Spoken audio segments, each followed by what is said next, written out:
A lot will say that a specific type of person is their customer, but then when I take a look at their website and their emails and their strategy and their customer base, you would see that they're pretending that everybody is their customer. They're afraid to close a door on any one segment of what they were building, but they just can't say no to the money. And so they don't realize, though, by not choosing, they're saying no to a lot more money. It's hard to see it that way. That was Josh Garofalo, and let me tell you, I loved this conversation. He's a marketer and researcher, and we dig deep into the latter. He tells us how important it is to do your research when you're writing copy for your website because you want to solve your customers' problems, and there's a few ways Josh talks about to help us communicate that. And I don't want to spoil too much, but I'll just say that if you make a product and you are not targeting the right person, or your copy doesn't communicate the kind of person you're targeting, then you are leaving money on the table. So with that, I'll let Josh get into the rest of it. But first, a word from our sponsors.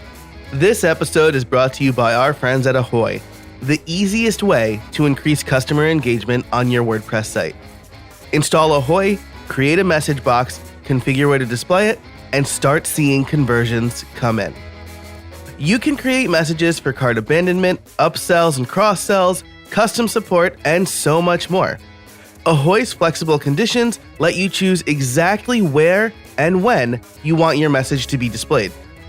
I've recently installed it on my own WooCommerce site, and I've already seen increased engagement. And I know this because of Ahoy's powerful analytics and reporting. You will see ROI within days of installing Ahoy, if not sooner. And that's even more true for listeners of How I Built It. You can get an exclusive 20% discount on any plan. Visit useahoy.com/howibuiltit and use the code HowIBuiltIt at checkout. That's useahoy.com, USEAHOY, useahoy.com/howibuiltit, and the discount code HowIBuiltIt. Use those today. Increase your engagement and sales on your WordPress site. Thanks to Ahoy for their support of this show. Hey everybody, and welcome to another episode of How I Built It, the podcast that asks, how did you build that? Today, my guest is Josh Garofalo, the owner of Sway Copy. Josh, how are you today? I'm doing pretty good. And yourself? I'm doing very well. Thanks so much for coming on the show. I'm excited to talk to you because I know I've had like content strategists on the show before, but we never really dug deep into coming up with copy. And I feel like that is one of the hardest things to do well. So why don't we start off before we get into this big discussion of copy with who you are and what you do? Yeah, so I started swaycopy.com about 4 years ago after finishing up at a startup in town. I was the one and only marketer there. We were like a company of 6.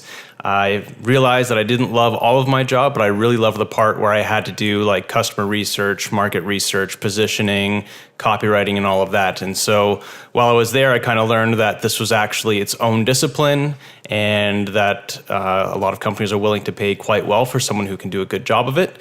And so once I was done at the startup, I started this company. And since starting that company, I've had the good fortune of working with some pretty awesome companies like HubSpot and Hotjar and Cisco, Aweber. I work primarily with SaaS companies, as you can tell from those logos. And in the early days, it started with taking orders a lot. So people would come to me, they say, I need a new homepage. I would create a new homepage. In recent years, it's transitioned more to strategy. So people will still come to me thinking they know exactly what they need. But usually my process now starts with like an in-depth audit where I take apart their entire business, the whole customer journey, and I find opportunities to improve and scope out a project from there. And that's where I'm at right now.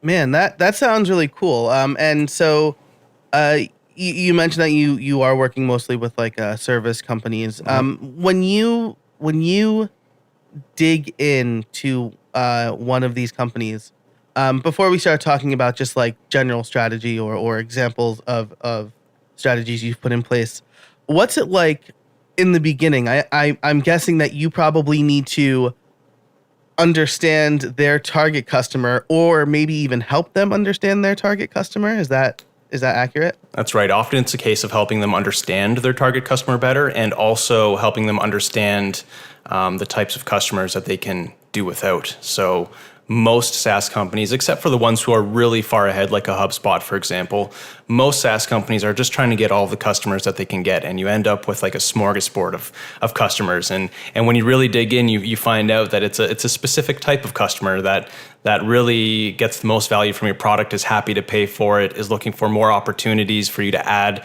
features and capabilities that they're willing to pay even more money for. And then the rest are sort of tire kickers. They're taking up your support and they're complaining about having to pay $9 a month for your product. So yeah, it's definitely helping them understand their customer, helping them understand who their customer isn't, and that process is a lengthy one, and we can talk about that if you want. Is that something you want to talk about, or? Yeah. So, well, I think that's really interesting, and I do want to ask you kind of about your research process, but I am curious before we get to that about how many companies come to you and say, like, when you ask who their target customer is, how many say like everybody? Are people far along enough that they don't say that? Many are further along than that, but a lot will say that a specific type of person is their customer. But then when I take a look at their website and their emails and their strategy and their customer base, you would see that really they're pretending that everybody is their customer. They're afraid to close a door on any one segment of the market. And so a lot of my job is actually just holding people accountable to actually staying true to that mission. They started knowing that, this is the best proposal software for accountants, for example. But when you look at their customer base and their marketing, they're afraid to commit to that and say, like, we are proposal software for accountants.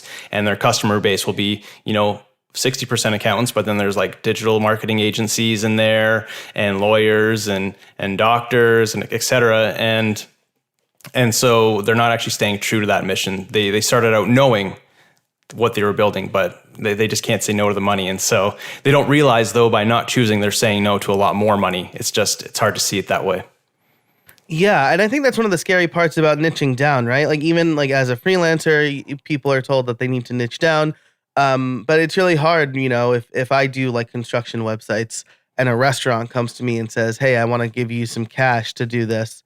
It's hard to say no to that, but I could charge the construction companies more because I understand who they are and what their site needs, and I can be more efficient. Whereas with a restaurant, I'm like, should I have a PDF of the menu, or like what should I do? Yeah, so that's how I always explain it too. With choosing a niche, a lot of it is, you should, because you're focused, you should actually be better at the thing than a lot of other people. But that's not what the price premium comes from entirely. It's also, as you said, it's like an insurance policy. So when say you're in the market for construction, or as I'm in the business for SaaS, when they come to us and they see that we do exactly what they need, by choosing us, they're willing to pay a little bit extra because it's an insurance policy. They know that we know what we're doing. We've done it a million times before. We solved this problem for companies just like theirs multiple times in the past. And so, you know what, paying an extra, I don't know how much other markets get, but I know in SaaS, for example,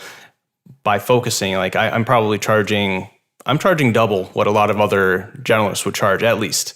And it's an insurance policy. It's a lot of money to me, but to a SaaS company that's raised $20 million, like, what is it to pay a little bit extra to not have to handhold and to get what you're looking for, right?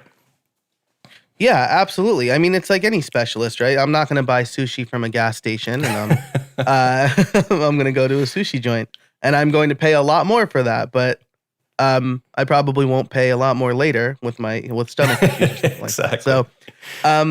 So this is great. That's a really great kind of introduction to set up what we're talking about today. So usually when I ask my guests, what kind of research did you do?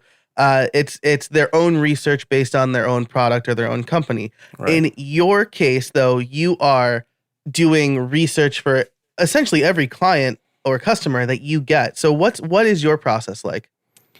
Yeah, so it's lengthy, and I'm sure I'll leave some steps out because I don't have like a checklist open right now. But I can talk fairly broadly. So basically, what I'm doing in the research phase, and I am uncovering as much as I can about the customer, the market, the competitor landscape, their product, how it's different from the others, how it's better from the others, who their customer is, who their customer isn't, and those activities range from just going through and digesting all the resources that they've created over the past year. So like white papers, articles, videos. It's talking to the sales team and getting a demo and listening to their sales calls as well, so I can see what is and isn't working, if there's opportunities for them to improve their sales calls.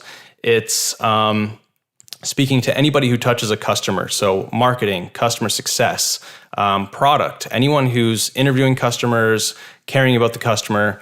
I'm trying to understand the customer through their eyes. And then, of course, I'm hopping on calls with customers. So once we've identified who that 20% is, that top customer, the one that they would love to multiply over and over again, I'm getting on calls, sometimes dozens of calls with customers.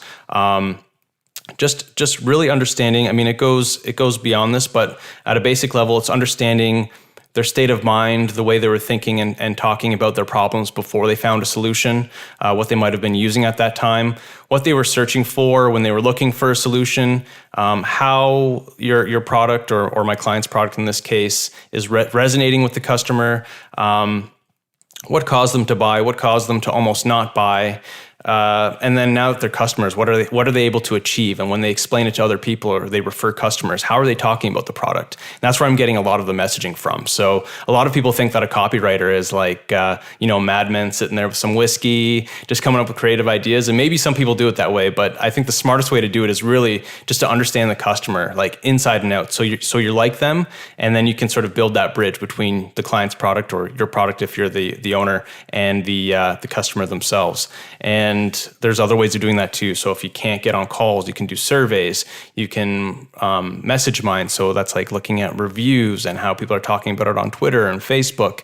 It's just completely digesting like the market and the product and the customer, and looking for opportunities for, in my case, the client to stand out. Because in most spaces, and especially in SaaS, like there's no shortage of competitors, and most people are not putting an effort in to actually show how they're different. They're just trying to show that we're also part of this giant club of companies that solve this problem. And so if you go in there and you're intentional, you can find little opportunities to show how your product is definitely the better choice for a specific customer. And that's really what a lot of my job comes down to. And the writing part is the part that everybody sees, but it's really the research behind that really stands out. And I guess the other piece that I really missed there was analytics. So I spent a lot of time in Hotjar. I'm spending a lot of time watching recorded sessions and heat maps and things like that, and taking a look at chat logs that come in and survey results from website polls. So it's a giant spreadsheet with a lot of resources and links that kicks off that research and audit phase. And I actually charge separately for that as well. Okay, so actually that's a question I was going to get to is, this is kind of the work before the work. A lot of freelance, I speak mostly from a freelancing background. I'm just getting into products, which I've learned is a very different animal. Yeah. But a lot of freelancers, myself included, will do a lot of research to put together a proposal. In the last few years, especially since I was working at an agency for a few years, I heard the idea of charging for a discovery phase. And it sounds like what you're doing is very akin to that. The research essentially helps you do your job more efficiently, right? Exactly. Yeah. And when I first started out as well, I baked research into my projects. So if I were ultimately working on a website with 3 pages, I would just bake the research in as work that was required in order to get those 3 pages done. And over the years, especially as I've amassed like a lot more experience and I've been behind the scenes of a lot of different companies now, I kind of realized I was like, you know what, the copy's important. That's what a lot of people want. But this research phase that I do, it's definitely the most valuable thing that I do, because I go in there and I can help people with their sales calls, their sales process, their marketing strategy. I can help them figure out the types of articles and resources that customer success and support needs to come up with. Like, it's all very valuable stuff. I can help position you in the market. This is all foundational stuff where the copy comes a little bit later. And so, yeah, I think a lot of freelancers bake in the research, and by doing that, they can't give it the time and space that's required to do it properly, to do it as well as possible. So once you start charging well for it as its own deliverable, like you're free to go in. I'm about to kick off on Monday a 8-week research project for a company. Wow. and they're paying accordingly. And so I'm going, and by doing that, there's no way that a copywriter who's baking the research into their copywriting fees is going to be able to match the types of insights that I'm going to deliver for this company, right? So yeah, it's really important. I'm just curious, who did you hear that from? The whole idea of charging for your proposal. Do you remember where that came from? So I used to work at an agency called Crowd Favorite, where we started doing discovery projects, essentially, right? Where we would instead of like maybe building out part of the project, we would figure out how we would implement the project and what needs to be done, and then that itself, much like your research, is its own deliverable, right? So, it's I just recently read a book called "Dealing with Problem Clients" by Nathan Ingram, and. And he's it's a catchy title, but I mean he talks about how to talk to and avoid problems with your clients, and in it he talked about what, like, a client who will ask you all sorts of questions in the kickoff meeting, and you need to be aware of when you're answering what questions versus how questions. True. So I answered a lot of how questions early on for sure, and I lost clients because of it. Yeah, that's exactly right. And in a recent call I had, I was very mindful. They're like, well, how would you do this? I'm like, well, the things that we need to think about are this. I'm not going to tell you exactly how I would do it, though, because that's what you're going to pay me for. Exactly, yeah. So I think that's a really great point to make. We always want to be, people are helpful. And we want to be helpful, but when people are paying for your expertise, make sure you get paid for your expertise. Yeah, and then the funny thing is, too, you're not actually doing them a favor when you tell them the how, because you fool them into thinking they now actually know how to do it because you told them how. And so they go off and do a terrible job when they would have been much better off paying you to do it properly. Yep, and they're not going to blame themselves for that probably. They're going to be like, that guy gave me bad advice. Exactly. This episode is brought to you by Pantheon. Starting a new project? Looking for a better hosting platform? Pantheon is an integrated set of tools to build, launch, and run websites.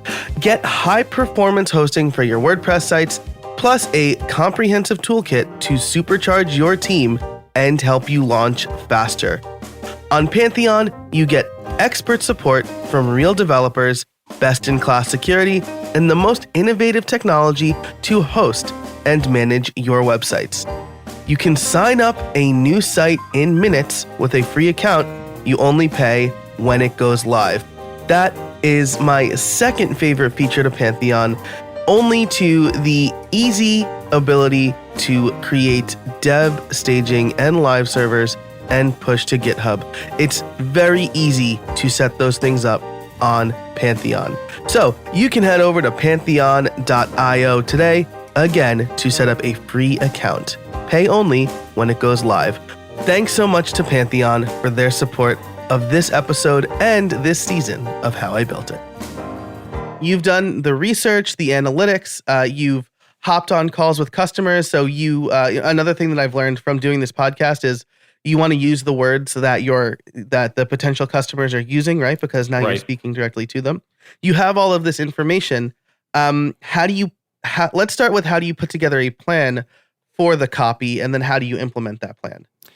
Yeah, so after the research phase, the deliverable basically is it's not a huge document. So a lot of people would think that because you're charging good money for research that you must deliver like a 100-page report that nobody's going to read. But it's not a huge document. It's a few pages oftentimes, and it's just it's a prioritized list of the deliverables. And the way I'm prioritizing that is based on the expected outcome, my confidence in my ability to actually get that outcome, and the effort. So I think that's called the ICE strategy. And I can't remember who came up with that.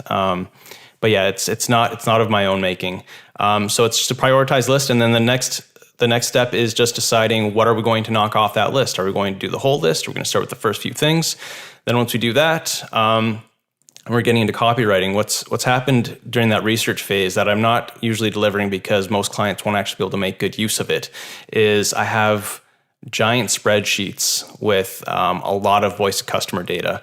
And it's tagged for things like this is a pain point, talking about this problem. This is an outcome from using this capability. And then what I'm doing with this is I'm able to now pull from the spreadsheet actual words that customers are using to talk about specific things. So if on the homepage, for example, I want to come up with the number one value proposition, the headline and the subheadline, I'm taking a look at what people are saying they value the most about the product and the outcomes that they're getting. And I'm pulling those words in, and that's how I'm coming up with my headline and subheadline. Sometimes like verbatim, honestly, like someone will just say something like, wow, that's the headline. Thank you for that.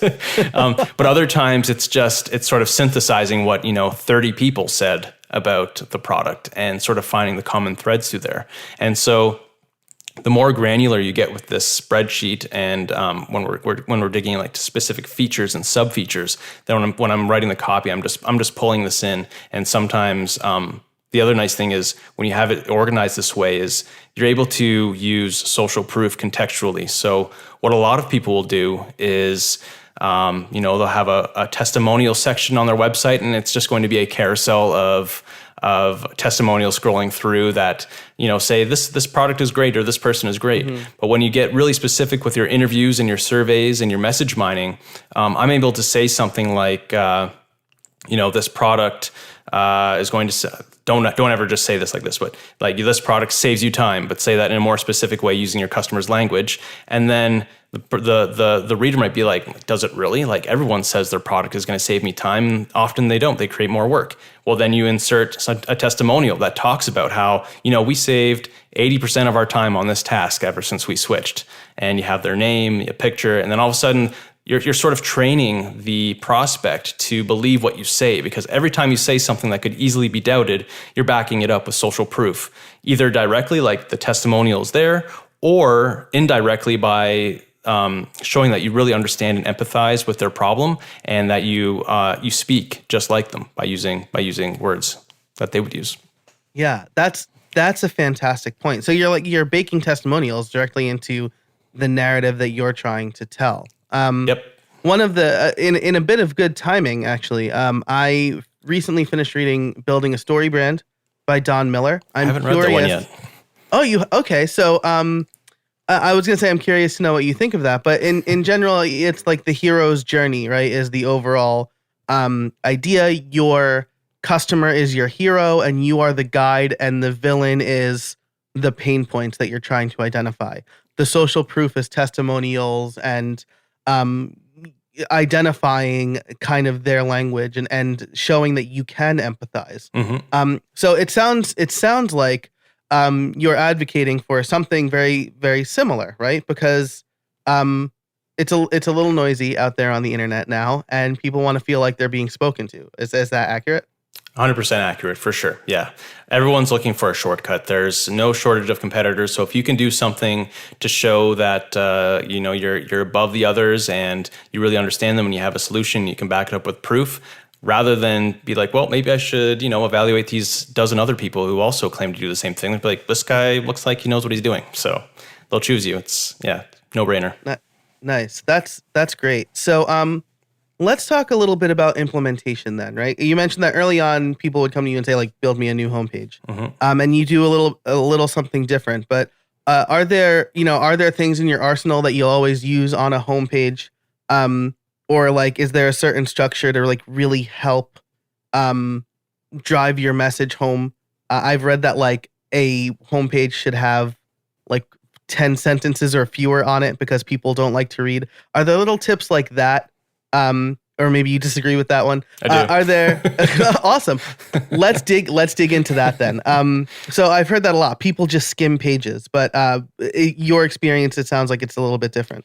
So people do skim pages, and that's not necessarily a bad thing. What I will say is that customers will often read your page. So the people who convert when you watch recordings, you'll see they actually spend quite a bit of time evaluating what you're saying.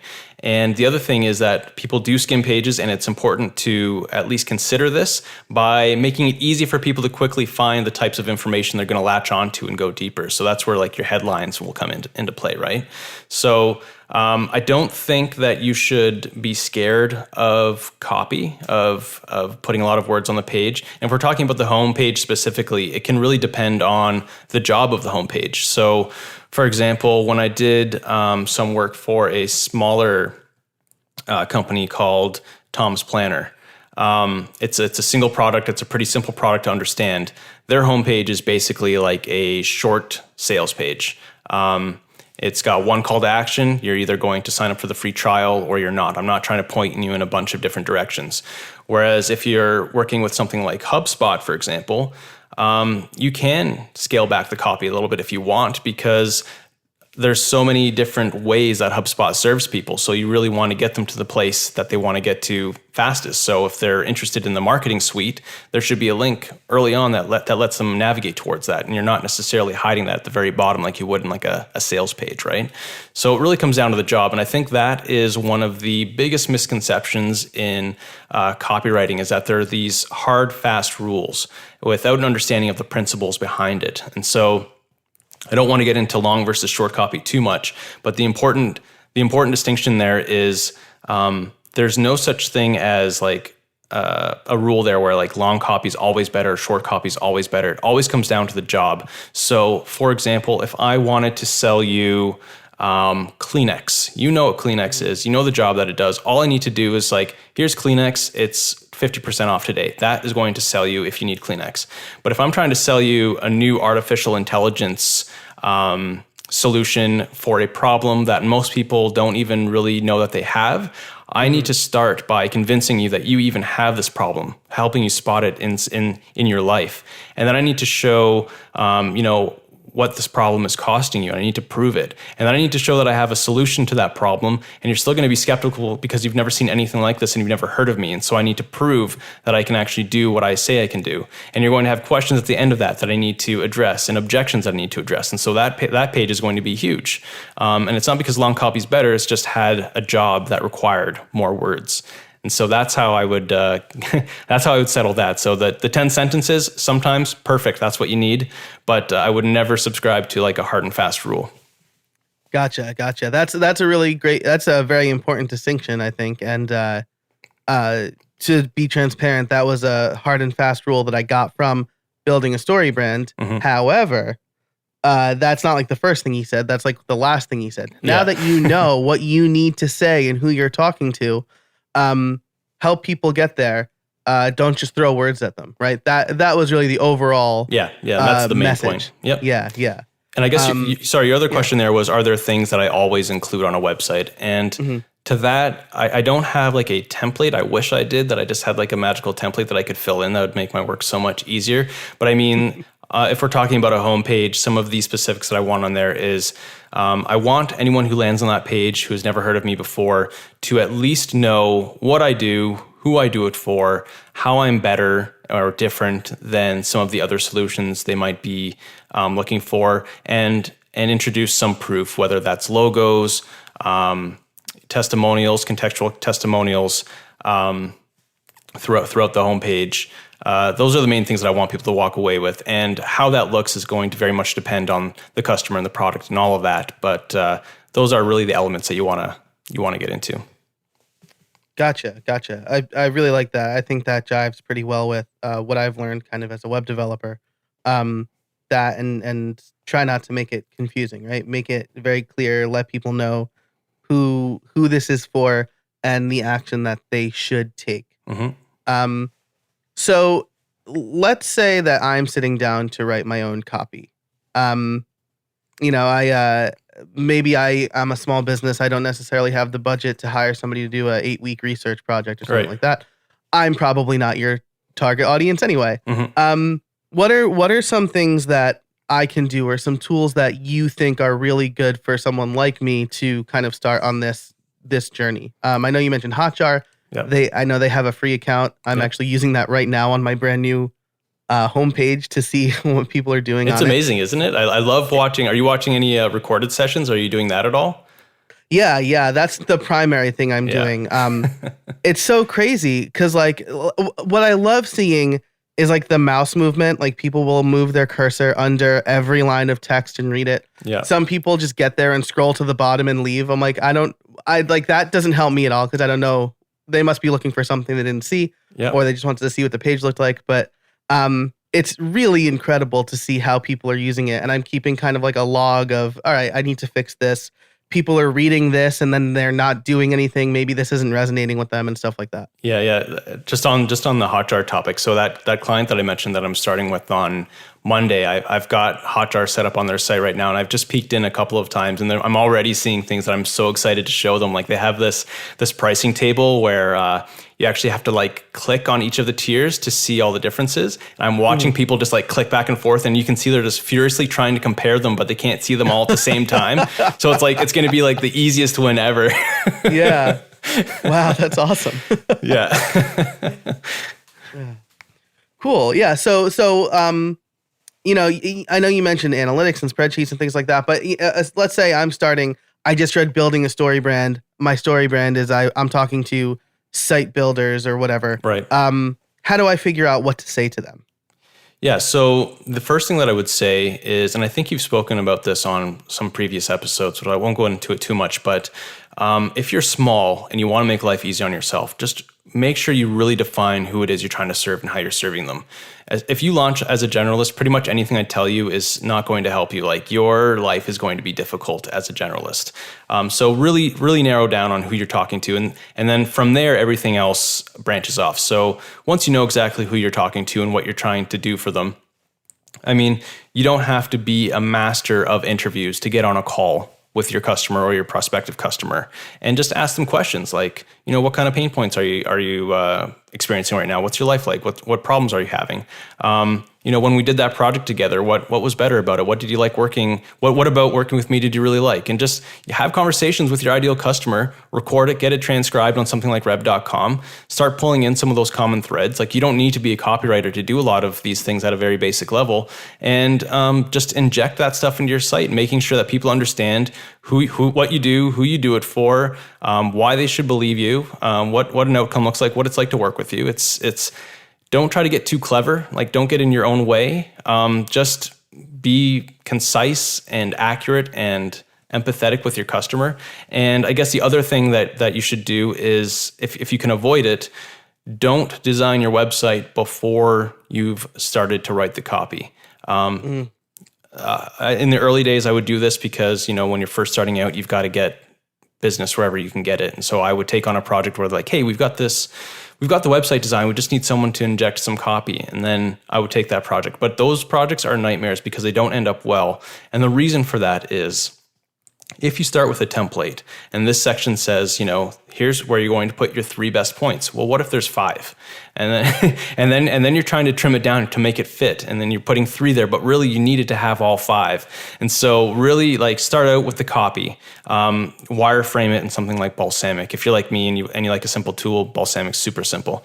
So wireframe it in Balsamic, and then start designing your website or finding a template that you can tweak to match. So really, like, you know, you're not going to have time to do the market research that I would do, but you can still get on a call. You can still send out a survey to people. You can ask questions on Twitter. Ask an open-ended question on Twitter that you want more information about. It's just getting friendly with the people that you're trying to serve, understanding what they want, reflecting that back to them on the website. It's really as simple and as complicated as that. That's really fantastic advice. Yeah. I love that. I think, you know, I'm a very extroverted person, but I've always been afraid to get on the call with the client because I'm worried that they're going to say something that will hurt my feelings. But you know what? The short-term hurt feelings is going to be worth it when the sales, you know, increase. Then my feelings will not be hurt very much. No, and usually, I mean, most people are decent people. They're not out there to hurt your feelings. And if you're talking to people who are really happy with your work, the types of people that you want more of, they're probably going to have really nice things to say about you. So, yeah, see, that's another great point. If you're talking to your ideal customer, you've already served them well. You know, you're not talking to the person who was like annoyed that they signed up for like a free PDF and then you emailed them a newsletter and then were really mean about it. Yeah, don't talk to those people unless you want to figure out like what you need to change so you don't get more of them. That's valid, but yeah. This episode is brought to you by Gusto. Now, small business owners wear a lot of hats. I know I am one of them. And while some hats are great, like doing this podcast and getting to talk to people, others, like the filing taxes and running payroll hat, are not so great. And that's where Gusto comes in. Gusto makes payroll, taxes, and managing a team actually easy for small businesses. Gusto automatically pays and files your federal, state, and local taxes so you don't have to worry about it. And as a New Yorker subplanted to Pennsylvania, the not paying my local taxes thing bit me a couple of times. So it would have been great to have Gusto then. Plus, they make it easy to add on health benefits or even 401ks for your team. Oh, and you can get direct access to certified HR experts too. This sounds like a pretty good way to kick off 2020 for your business, right? But here's the thing. Deadlines for the new year creep up earlier than you think, and you're going to want to get started now. I don't know about you, but I know that I've started thinking about this stuff around this time, and all of a sudden February or March is here and I'm like, I need to do something about my taxes. So don't wait. Let Gusto make it easier on you. As a bonus, listeners get 3 months free when they run their first payroll. This is one hat you're going to be glad you gave up. I certainly am. And you can try a bonus and see it for yourself over at gusto.com/build. So get 3 months free when you run your first payroll. Try a demo and see it for yourself over at gusto.com/build. Thanks so much to Gusto for their support of this show. My last question for you before we get to my favorite question is, I'm in a mastermind group with a couple of friends, and we've all kind of been talking about, we think this is our ideal customer. We think this is the market we want to be in. I know we didn't really talk a whole lot about like market research. You're talking to people who already know the market they're in and the customer they're trying to talk to. But have you ever had a situation where you've worked with a company and you're like, you need to pivot your customer because this customer is not who you want to talk to, or this market generally does not spend the kind of money you want them to spend? And if you have, what was that experience like? Let me think if there's one where there was actually like a hard pivot. I can't think of a hard pivot because usually when a company is in that sort of situation, they don't actually have the finances to hire somebody on. So it's a catch-22, but definitely helping them focus. So someone who would start broad and then going deeper into that space. So actually just thinking Tom's Planner is top of mind right now because I worked with them a few months ago.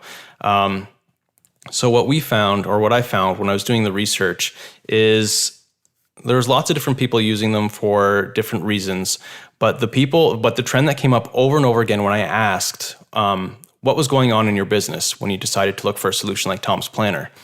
Two things came up over and over again, and oftentimes people were saying it in the exact same way, despite not knowing each other. And that was that they had outgrown project planning and spreadsheets. Their projects got too complicated, and updating that was chaos. And the word chaos came up multiple times. So you'll actually see that now in the subheadline. And faced with that challenge, they didn't want to use what they saw as the next step, which was like an MS project, which is a very big project planning software that's complicated, has a huge manual, costs a lot of money. And so they were looking for something in the middle. And so that's exactly how we position the product. It's your project planning tool, basically your Gantt chart creation tool when planning and spreadsheets in chaos, and when products like MS Project are overkill. And that was how we positioned it. And signups went through the roof. And some of the stats that you would think that are poor indicators of quality, such as time on site, went way down. And the reason it went way down is because people immediately saw themselves in the headline and subheadline. They're like, yes, this is exactly what I need. It's the middle. It's like in between these two things that I don't want to deal with anymore.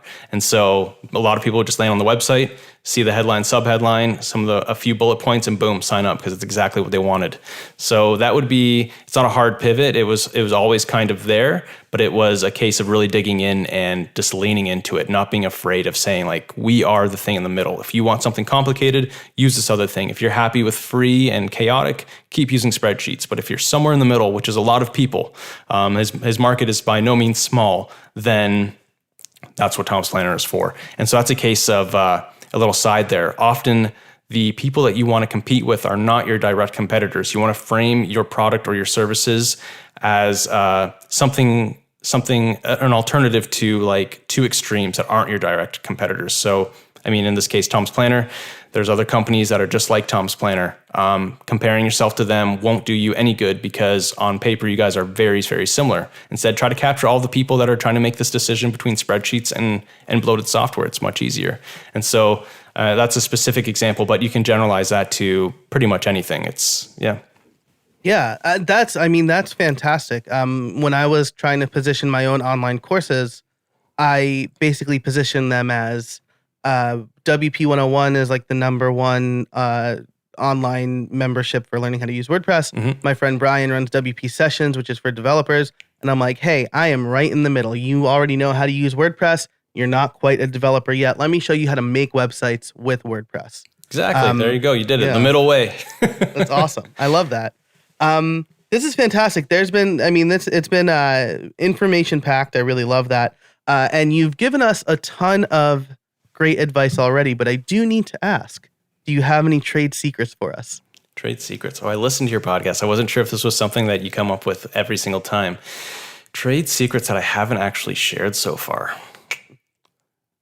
I don't know. As you think about that, I will say that when in my notes for this episode, whenever somebody says the word trade secrets, I write ding. And I just want to make a compilation of every time somebody says it, because it's like, people go trade secrets, and then they start thinking about it, just like you did. So, that's something I'm going to have to think about here. Just because I've shared so much already. Yeah. Geez, I don't know. It really comes down to the research and pulling in the customer. Maybe I shouldn't have shared so much earlier on, and I would have more juice at the end here. No, reiterating what you've already said is perfect, right? Because I think that you really want to drive home one of the points you made, and that's that could be the takeaway that people are listening for. Yeah, it's really, I mean, I'm on sort of a crusade right now when it comes to my market, which is SaaS, and that is, it's really digging into the foundational stuff. So, I mean, in my market, and I'm sure it's similar, it probably takes a different form in other markets.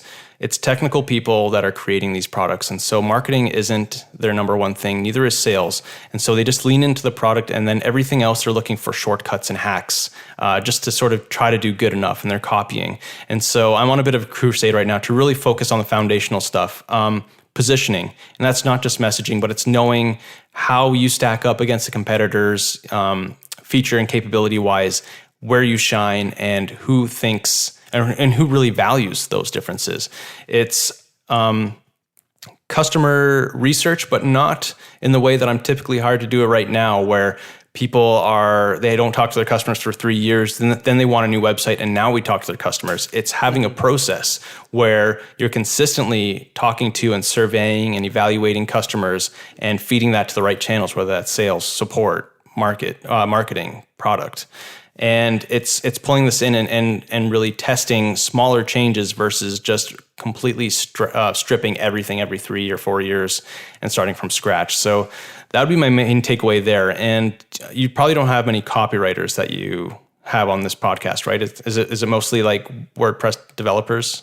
Yeah. That's a lot of WordPress developers, small business owners. Okay, yeah. So yeah, that would be that. And then the other thing, like I said before, it's going to be tempting because you're designers and developers to start with the design and then inject the copy, but really try to think about that messaging and positioning first, and then design around it. The design really is meant to portray your words in the most logical and compelling way. So it's really hard to start with the design first. Yeah, I think that's truly fantastic advice. As somebody who is more the technical person, who is bad at marketing and sales, I always took the field of dreams approach, right? Like if I build it, they will come. Yeah, that worked. It happens sometimes, but it's hard. Yeah. Yeah, it worked for Google and it worked for like Facebook to an extent, right? Yeah. But Facebook had that false scarcity anyway. Yeah, exactly. If you build like world-changing technology at the exact right time, they will come. But for the rest of us that are, if we're being really honest, we're mostly building things that are nice to haves. And they are really nice to have, but you can get by without it. And so when that's the case, you can't just build it and they won't just come because there's other people building it as well. Yeah, right. Most of my ideas come from frustration with some other thing that almost did what I wanted, right? Exactly. That's great. Josh, thank you so much for your time today. Where can people find you?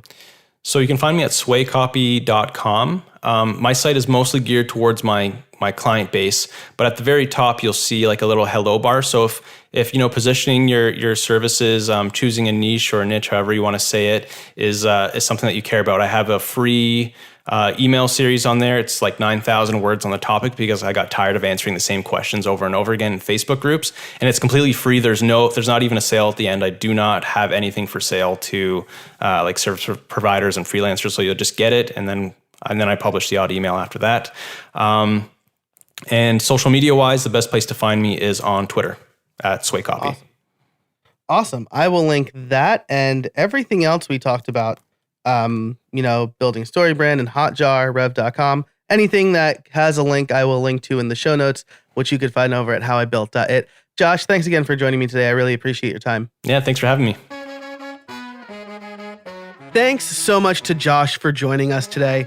Again, I loved just everything about this conversation. But the big things to reiterate is use the language that your customers are using. And if that means that you need to talk to them, then by all means, talk to them. So definitely check out his work and take his advice. I love that he's confident enough in his services to say, like, not anybody can hire him. He works with like he says, a specific type of company because of the level of value that he provides, and you should try to provide that value or communicate that you provide that value as well. Thanks so much to our sponsors this week, Ahoy, Pantheon, and Gusto. They make the show possible. If you liked this episode, be sure to subscribe over at howibuilt.it/subscribe. There you can grab either the RSS feed or links to all sorts of services from Apple Podcasts to Overcast, my favorite service. And if you want to launch your own podcast, head over to podcastliftoff.com to get a free workbook. If you want to make a show like the one that I make every week, I have a free workbook and checklist over there for you to download, again, for free. So again, head over to podcastliftoff.com. And thanks so much for listening. Until next time, get out there and build something.